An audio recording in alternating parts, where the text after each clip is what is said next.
ভারত যেভাবে নদীর ওপর বাঁধ দিয়ে বাংলাদেশকে বিপদে ফেলত, বন্যার মধ্যে পানি ছেড়ে কোটি টাকার ক্ষতিগ্রস্ত করত, এবার ভারতের দেয়া কৌশলেই ফাঁদে পড়তে যাচ্ছে মোদী সরকার। চীনের একটি নদী ইয়ারলুং জাংবো নদীটি তিব্বত ছাড়ার পর ভারতের অরুণাচল প্রদেশ এবং আসাম রাজ্যে ব্রহ্মপুত্র নামে প্রবেশ করেছে এবং শেষে বাংলাদেশের উপর দিয়ে প্রবাহিত হয়ে বঙ্গোপসাগরে পড়েছে। চীনের তিব্বতে যমুনা ও ব্রহ্মপুত্রের উৎপত্তি স্থলের কাছেই বিদ্যুৎ উৎপাদনে বিশ্বের বৃহত্তম বাঁধ নির্মাণ প্রকল্পের অনুমোদন দিয়েছে চীন। তিব্বতে নির্মীয়মান এ প্রকল্প কতজন মানুষকে স্থানচ্যুত করবে বা এটি স্থানীয় পরিবেশে কী ধরনের প্রভাব ফেলবে সে বিষয়ে কর্তৃপক্ষ এখনও কোনো তথ্য প্রকাশ করেনি। তবে জানা যায় এই এলাকা তিব্বতীয় মালভূমির সবচেয়ে সমৃদ্ধ এবং বৈচিত্র্যপূর্ণ অঞ্চলের একটি।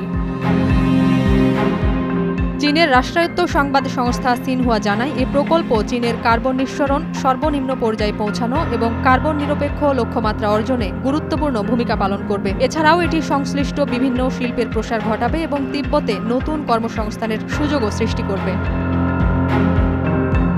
বাঁধটি চীনের ইয়ারলুং জাংবো নদীর নিম্নাংশে তৈরি করা হবে। এ থেকে বছরে ৩০০ বিলিয়ন কিলোওয়াট ঘণ্টা বিদ্যুৎ উৎপাদিত হবে। বর্তমানে বিশ্বের সবচেয়ে বড় বিদ্যুৎ উৎপাদনকারী বাঁধ চীনের থ্রি জর্জেস। এটি ৮৮.২ বিলিয়ন কিলোওয়াট ঘণ্টা বিদ্যুৎ উৎপাদনে সক্ষম। কর্তৃপক্ষের মতে নতুন অনুমোদিত প্রকল্প থেকে এর ৩ গুণেরও বেশি বিদ্যুৎ উৎপাদন করা যাবে।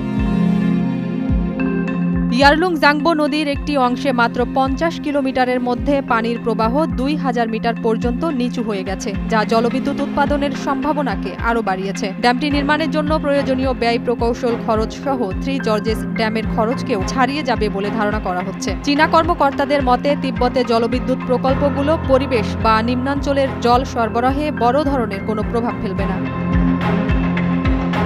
এ প্রকল্পটি হতে যাচ্ছে তিব্বত মালভূমির পূর্বে, যার কারণে বাংলাদেশ ও ভারতের অনেক মানুষ ক্ষতিগ্রস্ত হতে পারে। বিশেষজ্ঞদের ধারণা, এ অঞ্চলে বাঁধ দিলে এর প্রভাব বাংলাদেশ ও ভারত উভয় দেশের উপরেও পড়বে। ফলে বাংলাদেশ ও ভারত প্রকল্পটি নিয়ে উদ্বেগও প্রকাশ করেছে, কারণ এ বাঁধের ফলে স্থানীয় পরিবেশের পাশাপাশি নদীর নিম্নাঞ্চলের আশঙ্কা করা হচ্ছে যে এই প্রকল্পের কারণে শুধু স্থানীয় বাস্তু সংস্থানেই পরিবর্তন নয়, নদীর নিম্নভাগের পানি প্রবাহ ও গতিপথেও পরিবর্তন আসবে। নাজিয়াত রুনা, নয়া দিগন্ত।